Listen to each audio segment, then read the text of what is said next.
Quand l'UDPS s'étonne, chers combattants, soyez les bienvenus à la grande rencontre de cet après-midi. UDPS viva! Biso ezaka politique en live. Na babisika musuba benga mo café politique. Biso na université tozaka na café juridique. Awa tozaka na café politique.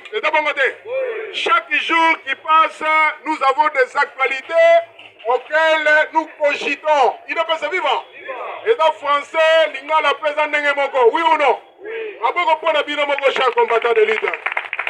D'ailleurs, d'entrée de jeu, Nalinga Iboyoka, Top Congo est moko annoncé. Et Belé, Bazana ba inquiétude de Belé. Papa Tshisekedi, Aebisaka Biso. Alors, il y aura changement lorsque tous nous serons frappés par un seul dénominateur commun. Il ne peut vivre. Le dénominateur commun a frappé nous tous. Dans mon côté, il y a un changement foyer. Changement zoya. Le changement, c'était, on appelle cela une situation totale, globale et brutale. Il ne peut se vivre. Ah, d'entrée de jeu, on a annoncé que l'envoyé spécial des États-Unis, est dans nos murs. Il ne peut se vivre. Azalokola Peter Pam na premier mandat d'honneur. Ayaki kotika invitation, il y a département d'État américain auprès de son excellence Félix Antoine Tshisekedi.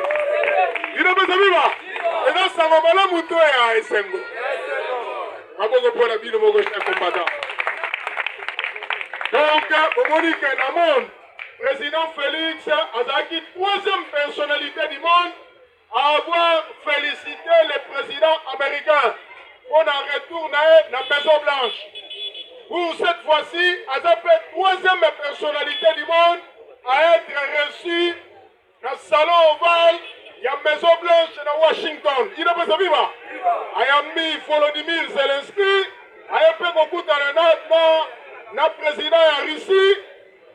Il n'est pas vivant. Troisième personnalité du monde qui sera reçue, c'est le président Félix.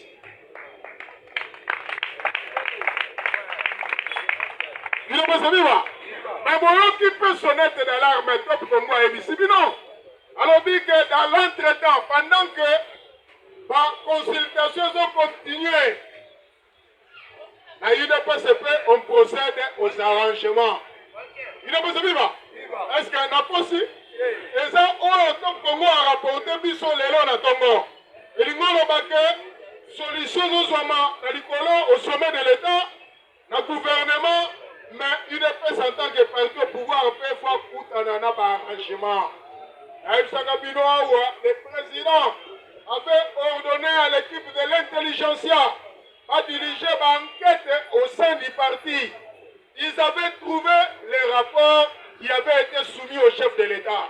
Il y avait la main noire du PPRD et du FCC dans l'UDPS. UDPS vivant. Et l'UDPS a été aussi visité. UDPS vivant. Papa, chers combattants, ce qui s'est passé dans le monde, c'était une grande escroquerie. Escroquerie, c'est la magane à Genève en 2018. Escroquerie ou non? Et corrompre l'effet qui est l'église catholique, et corrompre l'effet qui est l'église protestante. Escroquerie wana est visité par ma parti politique. Même Franck Diongo a été visité. Corneille Nanga a été visité. Moïse Katumbo aussi a été visité. Et lui-même aussi est devenu le visiteur de Jean-Claude Vouemba, de Franck Diongo et consorts. Il n'est pas vivant. Vous que même Ndeko Akoufaki, c'est toujours dans les collimateurs, Yabamasoro Nenge Betamaki. Il n'est pas vivant. Biso Tobomba Kate, Nyonso Foto le Bango Polele Po. Chers combattants de lutte, Colandia en actualité rencontre et aussi à la Manakata. Il n'est pas vivant. Chers combattants, il faut tous à rythme et la diplomatie. Vous avez compris? Vous n'avez pas vu si vous êtes en Qatar pour parler au Salama. Mais pour parler, ça dialogue. Pour parler, ça peut négociation. Vous avez compris? Vous n'avez pas vu si vous êtes en Qatar. Vous n'avez dialogue été. Ils appellent négociation. RFI. RFI, TV5, France 24. Ils ont une chaîne nationale à France. Ils ont une chaîne, il y a des milliardaires francs. Bango, c'est une chaîne, ce sont des chaînes internationales. Mais, parce que ça là, pour l'intérêt de leur patron. Ça peut être mafieux. Il ne peut se vivre. Si on Trump a ordre Moko Yassika à la tête des États-Unis. Ce sont des trompistes. Surtout, nous sommes des trompistes. En tout cas, nous sommes des anti-corruption. Il ne peut se vivre. Nalandi, un certain Adon Dombasi. Nabandine na Adon Dombasi. Dans les médias, Adon Dombasi, c'est un ancien politicien. Il ne peut se vivre. Adon Dombasi est un ancien port. Mais un ancien politicien. Il a commettre ce qu'on appelle les aparchis. Alors, il y a la marque de la bête au Congo. Après, si comme la marque de la bête en haut, après ça, mon Congo Kabila, Nanga et Félix Antoine Tchi. Il ne peut se vivre. Wana, cher combattant, a sali diarrhée verbale. Herman de Cohen, Aebisaki Kagame, alors il confond la lune au soleil. Est-ce qu'on constate la confusion entre la lune et le soleil? Wana, comment on a mon éclipse, il ne peut se vivre. Bisika, lune, écoutez le soleil. Cher combattant, Adon Dombasi s'est trompé. Et il a connu ce qu'on appelle la diarrhée verbale. Il ne peut se vivre. Comment Kabila a convoqué Canada président Félix? Kabila, c'est le plus grand malheur pour le peuple corps. C'est fut un dérivant. Cheo Kitundu, honorable Cheo Kitundu a reconnu Akamunyo Sobiso Tolobaka dans le Parlement de Boubou. Alors, il est vrai. Kabila, c'est un dérivant. Mais Peter Pama a vu Fayoulou. Alors, Fayoulou, tu as une identité floue. Tu ne pourras plus jamais diriger le corps. Après le président Félix, aucun étranger ne pourra diriger le Congo. L'histoire Wana, c'est du révolu. Ça appartient déjà ou pas?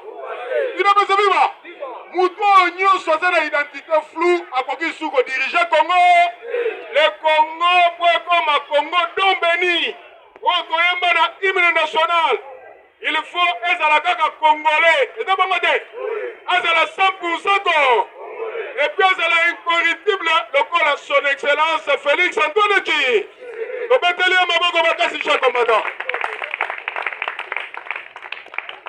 Comment Adon Dombasi peut confondre la lune au soleil? Nenga Kagame avait confondu la lune au soleil. Adon Dombasi confond Joseph Kabila au président Félix. Kabila appartient déjà ou pas? Kabila ne redeviendra plus jamais président au Congo. C'était par accident de l'histoire.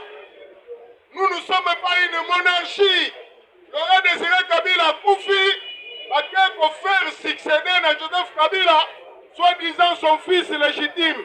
Il ne peut se vivre. Fils légitime a succédé à l'aurait désiré Kabila par un testament. C'est une honte et un grand recul en politique. Il ne peut se vivre. Chaque combattant pour retenir Biloko Wana, et ça va principe sacro-saint du monde politique. Il n'y a pas de code, mais il y a des règles politiques. Donald Trump, chaque combattant, à l'Obiango, à l'Obiaza Itopité. La constitution des États-Unis, président, il y a États-Unis, Moussousoute, a brigué au-delà de 2 mandats. C'est bon, mais Trump a lobby, n'a dit que la constitution lobby n'engouana. Mais Naï Trump, je réclame un 3e mandat. Comment est-ce que chaque combattant? Mais, vous avez vu que Trump est un fanatique à Papa Tshisekedi. Si vous avez bagaté un gars de ce mais non, il ne peut se vivre.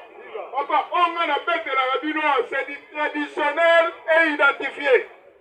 Il n'y a pas de formal. Donald Trump, ce fut un grand fanatique de Etienne Tshisekedi. Trump fut un républicain. C'est un conservateur. Un conservateur. Mais Papa Tshisekedi n'a mis là un démocrate. Un démocrate, mais il faut comprendre qu'il était. Et dans le cas de Jésus-Christ, il est venu chez les siens. Mais les siens ne l'ont pas reçu. Mais Moutoussou, alors moi, le monde est démocrate, bien que capitaliste, mais à comprendre l'idéal du président Etienne Tshisekedi Wamulumba, derrière ses mémoires. Il ne peut pas vivre. Chers combattants, Etienne Tshisekedi Wamulumba, docteur, icône, Otomanobénga, Salomon d'Afrique, Baoba, Mukonga Nzoko, B5 ans. Kobetele maboko bisika sakuna na lola asentir effervescence euti na parlement de Boubou ayebi ke bagrand Tshisekedi se bazali awa eza bongo te awa eza école ya science politique ya UDPS il est pas vivant.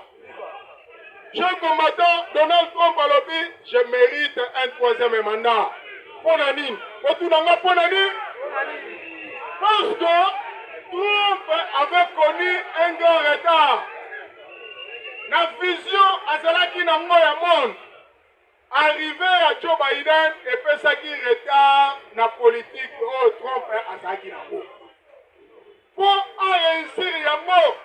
Pour le président Félix, ça dit que les sous sont orphelins. Il faut Trump à soi troisièmement. Papa, vous avez idéologie naïe à la tête des Maisons Blanches. Moutoumayele, la minute, Trump a beaucoup regretté. Trump, na Poutine, na Bano et Sabinote. Poutine, c'est un russe, mais il est d'origine juive. Poutine s'incline. Oui, qu'il engage Trump à le rapport de Poutine. Alors, Poutine, c'est un grand négociateur. Mais c'est plutôt Joe Biden qui n'a pas compris la personne de Poutine. Il a pris de l'huile, il a mis dans le feu au sujet de la guerre de l'Ukraine. Il n'est pas vivant. Chers combattants, Pamalobawana est très important en politique. Tout le monde de la Gamo. Professeur Kalongombika, il a droit à Manolo Banabiso. C'est dans les exceptions qu'on rencontre les vrais juristes. Les vrais juristes se rencontrent dans les exceptions. La politique peut pas nuance. Pas nuance. Il y a un vrai politicien. Là, il y a un Trump, qui Trump, na Poutine, ils sont d'accord, habiter. Et là, comme Marine Le Pen en France, c'est ce qui aurait dû arriver à Donald Trump avant réélection. Donc, Marine Le Pen, candidat qui a malheur pour la France, sur le plan clivage politique traditionnel en France, Marine Le Pen est au top. Il n'est pas vivant. Elle doit combattre parce que, idéologiquement parlant, le monde, c'est le monde des idées. Et dans ce monde, il y a un matérialiste. Un matérialiste, c'est pas ça, il y a un maillot. Au moment où il y a un maillot, il y a un IDPCT. Accueilli au tête, on soutenir. Il n'est pas vivant. Nous surtout une mendicité. C'est une honte en politique. Luka Moussala, non, on a un moutou, ok, n'a pas 3 000, 4 000 francs. Il n'est pas vivant. D'abord, pour la vie de mon cher combattant. Professeur Théodore Ngoy, ABC, na Corneille Nanga. Alobi Corneille Nanga. Tu as perdu des boules. Corneille, non? Corneille Nanga, dit Corneille Nanga, tu as perdu des boules. Ton père spirituel, c'est Albert Kanké. Albert Kanké, sa père spirituel, il t'a rejeté au diable. Théodore Ngoy, à ABC Corneille, non? Alors, toi, tu pensais que tu as une solution pour le Congo? Chers combattants, Nzambe après sa solution à Malamu et pas à Moutouaza Moutouambindoté. Et donc, Corneille Nanga Zambindo pour le peuple corps. Il a tué c'est une marionnette du peuple roi. Marionnette de Poluka. On commence à mettre une marionnette. Moutoua Mindo. À la solution pour le Congo.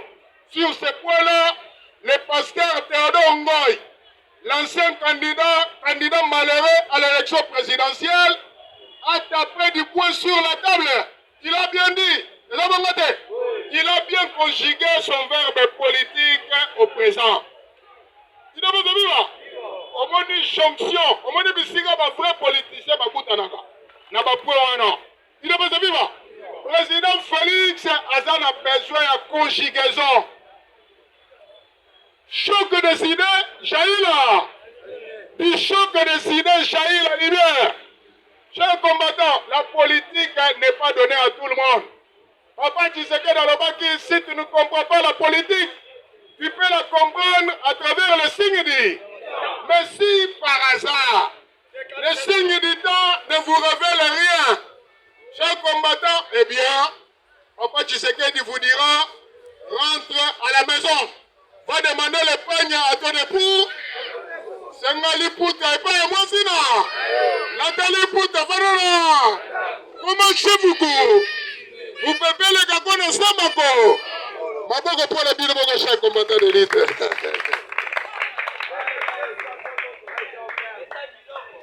Il est venu là.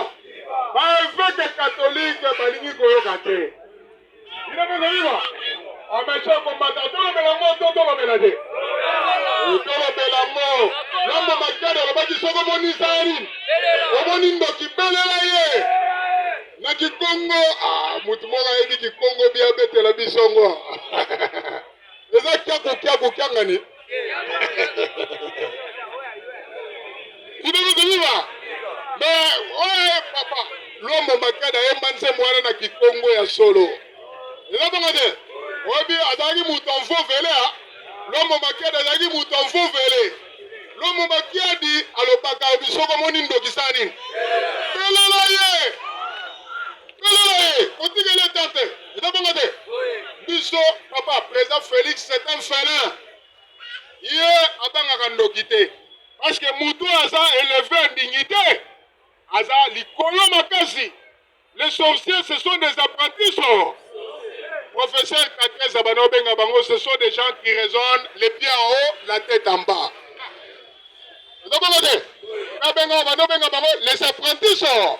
Les apprentis sorciers. Alors, chers combattants de lutte, pour une consultation au Salama, Adolphe Hitler Moussi. Adolphe Hitler Moussitou a été rencontré le professeur Kolongelebe. Adolphe Hitler Moussitou, Kamaloba Adolphe Alobi. Akutani na professeur Kolongele. Alobi que il n'y a pas d'opposition. Iboso à Moutou à Zosalamala. Mais tout le monde est mabo, gauche et combattant. Président Félix Azosala-Malam, est-ce que tout ça l'opposition contre eux? Parce que l'opposition, lorsque nous ça. Et ça, le Sami Badibanga. Sami Badibanga Tita, alors Biboy. Alors, quand une maison a pris le feu, est-ce qu'il faut négocier? Est-ce qu'on négocie quand une maison a pris le feu? Il faut, au Luka, service anti-instant. Koko maman, Koko solo la poto yeba, biloko nini sika kito sala inventaire. Mais bino, ndako ekoti moto, bino bozo senga dialogue na négociation. Ba catholique, ba longwe na Belgique, ba komi na États-Unis da. Chers combattants, ce sont des sorciers. Les évêques catholiques et les évêques protestants sont des sorts. Sont des sorciers. Période où on a pas dialogue, c'est le caca. Nous sommes tous on a besoin de dialogue. Le pays a connu le feu. On n'a pas besoin d'un quelconque dialogue. Bakei kuna na Qatar, na Doha. Tout le mélange, il est pas vivant. RFI et mon colobique, c'est à huis clos. Pourtant, constaté que il n'y a pas eu de compromis. Si compromis il y a, ou pas de compromis. Il est possible vivre. Retenez que ils ont salama à huis clos. C'est sans amour ni témoin. Nous sommes salama sous les auspices de l'émir du Qatar à Doha. Il est possible vivre. Et ça, injonction, il y a États-Unis là. A combattre Bele Batuna Gingalo et Sisi Parade. A dit président, maintenant ni Babotoli, président Lorenzo, Batinda Mona Qatar. Et t'as pas dit? Moi na Mayele, moi na Malamu, moi to Sakabitinda, et ça moi no Yaliaka. Et t'as pas dit? Moi no Batindaka, Yewana Aliaka. Soyez moi no to Sakabitinda te, Aliaka te. Et t'as pas dit? Yo. Lorenzo a été pistonné par la CIA. Retenez ça très bien. Lorenzo a été pistonné par la CIA pour remplacer Eduardo. Il est passé vivant. La CIA et le Mossad, ce sont les services les plus prestigieux des renseignements dans le monde. Ok, Donald Trump a BBC dossier, il y a John Fitzgerald Kennedy. Andimique et c'est là qui Oswald. Il est bien vivant. Alors, je n'ai pas besoin du concours de volonté. Mais Trump Yamoko a revisité le dossier à l'Iwa. Il y a John Fitzgerald Kennedy. Alors, effectivement, c'est Oswald qui a été l'auteur principal de la mort de John Fitzgerald Kennedy. Il est bien vivant. Donc, chers combattants, vous devez comprendre que la CIA et le Mossad sont les services les plus prestigieux des renseignements dans le monde. Le président Félix a ici plus de 100 tentatives de coup d'État. A réussi, il était. Les alliés Panangouba, il n'est pas vivant. Papa, soyez pas tenté 5 fois, 6e fois, il faut pas jouer. Oui ou non? Mais le président Félix va tenter, est-ce que va jouer? Pour Nani? Jésus-Christ alobaki soki mutu aza na maboko na ngai nul ne peut le ravir de mes mains. Eza bango te mutu moko akoki kobotola oyo eza na maboko na ngai. Les mains, c'est de la métaphore. Les mains symbolisent la métaphore. Les mains symbolisent le pouvoir. Eza bango te président Félix pouvoir na ye uti na nza Nanzambe, Penzambe, Abatelier, Namaboko na. Pour Boutolaye, Namaboko Nzambe, Lobanzambe à la corruptible.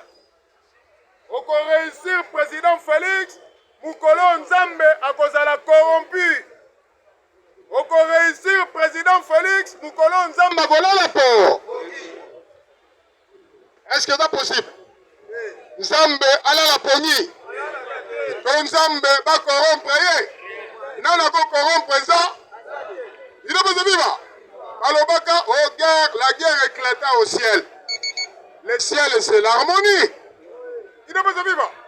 Chers combattants, quand on vous dit que la guerre éclata au ciel, le ciel symbolise l'harmonie.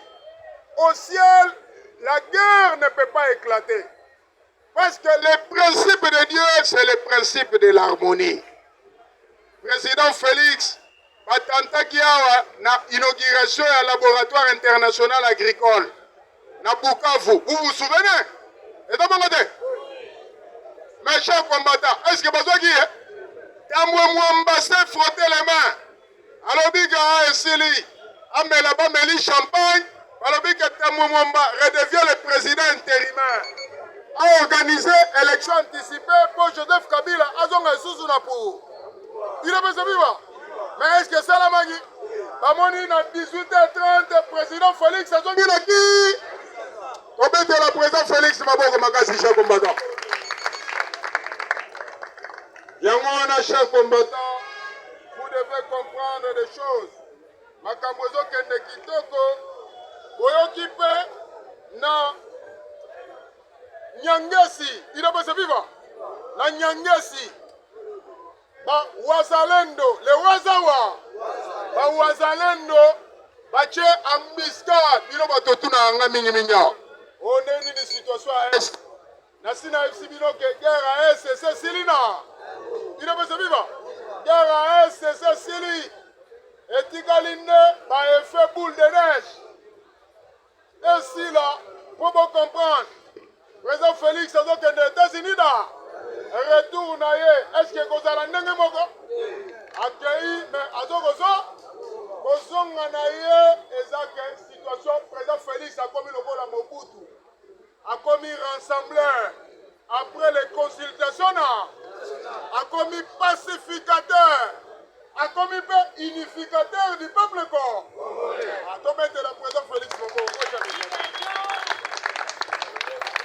Il faut que me sonne dans le vocabulaire. Président Félix a comme unificateur, pacificateur et rassembleur du peuple. Il ne peut se vivre. Chers combattants, pour tout le monde, qui est dans la consultation, la le président Félix est phénoménal. Le président Félix est égal à lui. À lui-même, chers combattants. Papa Wemba Ebsarabino Kala. Soko moni moto zoko pela kobomango. Soki moto zoko pela kobomate. Po batu ba pelisi moto. Objectif na bango moto ezi kisanyo. Ikande landela kande moto wa. Moto wana epelati yango moko koku. Tango kokufa yondo bimisiko. Il ne peut se vivre. Chers combattants de l'élite, nous avons gagné. Et nous avons gagné comme jamais auparavant. Grâce à son excellence, le président Félix. La Bible, na acte des apôtres, Babengi est très excellent Félix. Très excellent Félix a fait jouir à son peuple une paix totale. La paix arrive. Président Félix a lobby na Fox News, a lobby na Figaro, a lobby de mon vivant. Le Congo ne sera jamais balkanisé. Est-ce que vous le dites bien? Le Congo ne sera jamais c'est que Bakokata Congo. Aucune partie du Congo ne sera retranchée. Il ne peut se vivre. Chers combattants, Tobongama. Nabane comme Sabino Bandakala. Tobongama comme un seul homme. Pour soutenir l'unique président Félix. Adaka Kayamo. Dans l'institution, il y a beaucoup d'hypocrites. Dans l'institution, il y a beaucoup d'hypocrites. Il ne peut se vivre.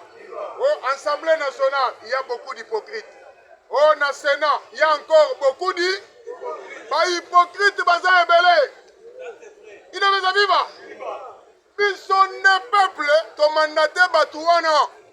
Bomonaki, Ronnie Jackson.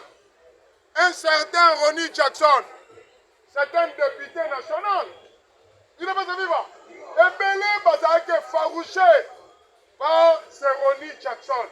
Ronnie Jackson a été député national dans les États-Unis. Babenga Kabango, un congressman. Un député national démocrate. A outi dans les États-Unis. Ailleurs qu'on ça va Congolais, je suis l'envoyé spécial de Donald. Envoyé spécial de Donald Trump. Un député national, président d'une commission politique dans le cadre du Congrès américain. Comment peut-il devenir envoyé spécial de Donald? Ambassadeur! Oh, il y a maman. Il y a les États-Unis d'Amérique à Zalian. Alors, ce monsieur-là s'est trompé. Il n'a pas se vivre. Le président Félix Ayoki, un combattant, Moutoua, c'est la vérité. Abangaka lokuta te. Lokuta et akana ascenseur. Mais vérité et akana escalier. Mais c'est la vérité qui finit par trier. Il ne peut se vivre. Tobete le président Félix Moboka Makasi. Donc c'est pour vous dire que tout pouvoir, il y a président Félix est basé dans la vérité. Il ne peut se vivre. Chers combattants de lutte, chaîne Nabiso, il y a YouTube, il y a Parlement de Boubou, Congo Nango, et ça, Maître Ngoïka MBTV. Maître Ngoïka MBTV, et ça, M. Yamounene, na E. Amoukie. On a chaîne Nabiso, Parlement de Boubou, YouTube soko koti okomona makambo nyonso toza kosala awa na ba interview makambo nyonso ezoko rythme dans la cadence ya soutien ya pouvoir ya président Félix nga moko par excellence okoko benga nga communicateur du chef mais ngai naza sous communicateur te bino nde boza ba communicateur ya chef de l'État. Moi je suis le formateur des communicateurs du chef de l'État. Obetelinga maboko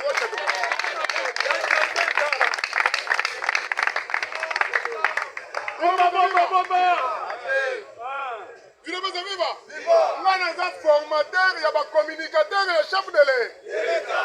Parce que Oyo est une université politique. Nous avons rappelé mémoire, il y a lutte, il y a président Etienne Tshisekedi. Et puis nous avons relevé bien fait. Makama Malamu, président Félix au sommet de l'État, jamais auparavant on a connu un président comme le président Félix. Il n'a pas de vivre. Les loyaux, les combattants vont souffrir. Valérie, chers combattants, président Félix a eu l'Arabiso. Je vous informe, vous avez paupérisé. Vous avez été clochardisé. Il n'a pas de vivre. Vous avez été clochardisé, chers combattants. Mais président Félix a eu l'Arabiso. Ozomo n'a pas sinanzoto, mais na molimo. Solution est déjà pémenina. Il est besoin de vivre.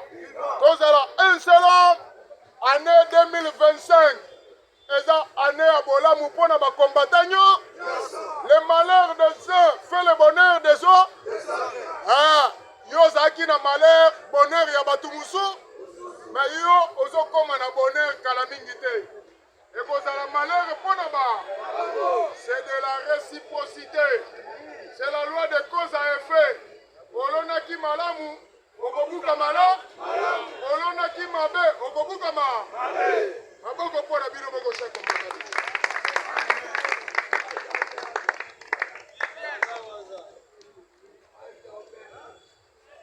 Omoni ndangani, to continue to tokat. On a besoin de soutien à bino nyoso. Numéro na biso ya WhatsApp pour vos soutiens. Na ba abonnement na bino ya chaîne na biso à YouTube eza 0997 55 14 18. Numéro na biso ezali 0997 55 14 18. Il ne peut se vivre. Nous avons besoin d'abonnement na bino na chaîne na biso. Nous avons besoin de soutien na bino pour que le Parlement de Bubouda et que de Libo. Philippe Sangoana. Ça c'est la véritable école du parti. Il ne peut se vivre.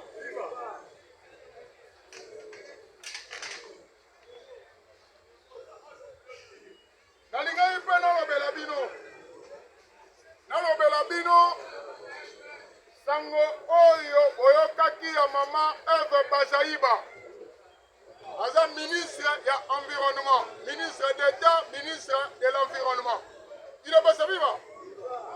Ce qui se passe dans le ministère ya environnement, balobela ngo na actualité. Awa tozolobela kaka ba actualité. Ce sont des actualités politiques. Nous ne créons rien. Nous n'inventons rien. Maman Bazaïba à la tête du ministère de l'Environnement. En février, avant fin, il y a moins en février, président Félix a fait ça qui ordre dans le conseil des ministres. Il a appelé tous les ministres à la discipline. Il n'a pas sa vivre. Le ministre Nyonso passe à la discipline. Le ministre Nyonso passe à la que Nisala et que Liboso pour l'intérêt suprême de la nation. Est-ce que vous l'avez bien? Oui. Mais il s'avère que Maman Bazaïba, d'après l'actualité qui nous a révélé cela, Balobi, l'UDPS joue et perd. Est-ce que vous l'avez bien? Et un journal n'est commis bongo. Et l'objet que l'UDPS joue et perd. Or, comment l'UDPS qui est parti au pouvoir peut jouer et perdre? c'est qu'il ne peut se comme jouer jeu d'hasard. Il ne peut se comme jouer jeu d'échecs. Il ne peut se vivre. Nangai, na religion, na sambelaka, et tindaka mosambeli akeno jouer jeu d'hasard. C'est un péché contre Dieu. Moi, Nzambe a joué à jeu d'hasard, a joué à jeu d'échecs. Voilà, parce que Nzambe a sala a évi échec. Il ne peut se vivre. On en est bien. Mais le président a passé œuvre en plein conseil des ministres. Alors que le ministre Nyonso, Mutuna Posenaye, a travaillé dans la discipline et pour que l'État avance. Mais il s'est fait que maman Eve Bazaïba, à la tête du ministère de l'Environnement, voilà, on a très bien. DG Oyazali à la tête de la société ACE. Natangela Bino, n'a déchiffré Bino Komboana. Il n'est pas vivant. Maman Eve Bazaïba a créé controverse. Elle a suspendu et a sali désignation, il y a mandataire public. Elle a suspendu le 25 février le DG de l'Agence congolaise de l'environnement. Il n'est pas vivant. Alors que c'est une violation, il y a ordre président à Pesaki. Il n'est pas vivant. DG Aza mandataire, mais Aza Aouti Naïda, Aoutaki Naïda Pes. DGA Aza Moutou ya coloration politique, ya Maman Eveba. Quand on va suspendre DG, a autorisé DGA à jouer intérim, il y a DG. On a été suspendu. Il n'est pas vivant. De même aussi, à Sugiga Kawanate, entreprise publique Moussoussou, on a dans la même obédience, il y a ministère et environnement. PCA, il y a agence forestière. Il n'est pas vivant. Donc, à suspendre PCA, il y a Fonds forestier national. Fonds forestier national. C'est-à-dire, à suspendre DG, il y a ACA. À suspendre PCA, il y a Fonds forestier national. Batunyo Setouana, Baza Batoyi DPS. Il n'est pas vivant. Bissoa, Tozolo Bela, Batualité, Bisso, Tozana parti prité, Tozana besoin que les combattants soient éclairage, il y a l'actualité pour. Naba mituna, batuazo ko mituna. Ba parlementaire debout, ya parlement debout Bouddha. Il faut baisser sa population dans la rue. Ba yeba actualité politique nanga ko sala. Il doit pas vivre. Et là ko balobi. Tango balobeli yango elingo lobake. Yan ça ne va pas. Ordre Outaka n'est pas président de la. Le chef, le patron du gouvernement, c'est le chef de l'État. Après si ordre, ministre Nyonso Fouato, mais à tout ça, mais ba DG, na ba DGA, na ba PCA, ba mandataire wana, ba ngope fobayo kamelaka ordre bisika et où? Il ne peut pas vivre. Nyonso wana, c'est de la cacophonie, chers combattants. Ba DG, ba DGA, ba PCA, ba Woutinangani, Basali va combine politique, chers combattants.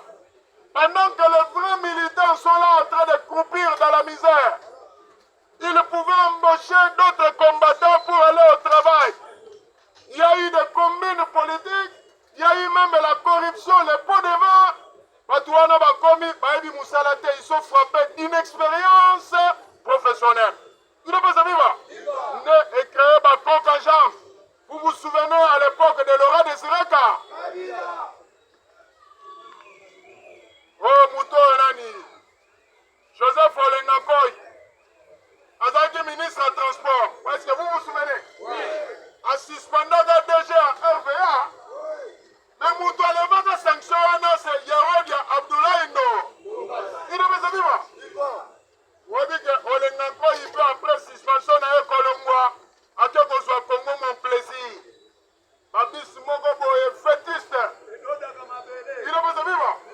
Abise Dola Kamabe. Il a pas viva. Au municipal ministre de transport, à Diogozarami, tout comme on est Koufaka. Ma cercueil. Aïe Nangona Congo. Donc Congo, et ça le col à Biloko Sababis. Il a pas viva. Yangono Zomona, nous combattons quand tout n'est pas solobi. Toyebisaki Naye. Que le président a besoin, la français, on ne change pas l'équipe qui. Le gouvernement aussi doit toujours être un gouvernement qui gagne. Oui ou non? Les hommes abêtés que c'est la remaniement.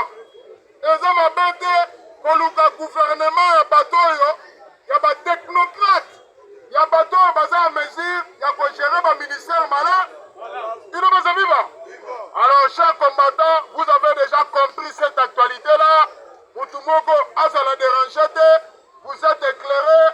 Vous avez compris vous-même là où il y a des coques à jambes ou là où il y a des problèmes. Mais Zambé, Oazanalola, Zambé Oyo a inspiré le président Félix. Il ne nous a pas lâchés. Vous avez compris?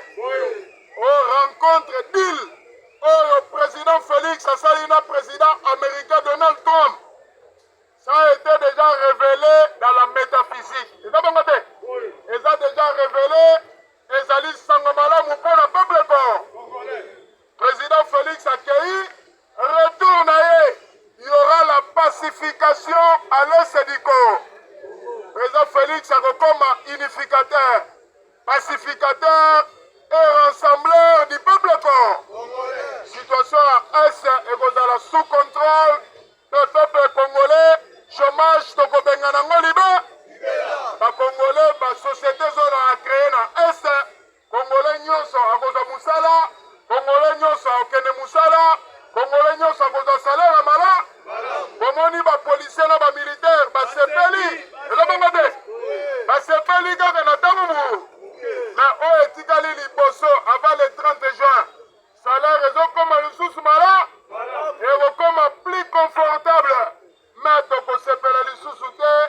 Bapesaka ba amande ya lokuta babakisaka bambongo na bapoche na ba biso tokosoutenir ministre Ponsa Mutamba na mosala malamu azosala na ministère ya justice pour que bambongo ya baamande kaka oyo ya parquet te na oyo ya la police ekotaka na trésor public yale.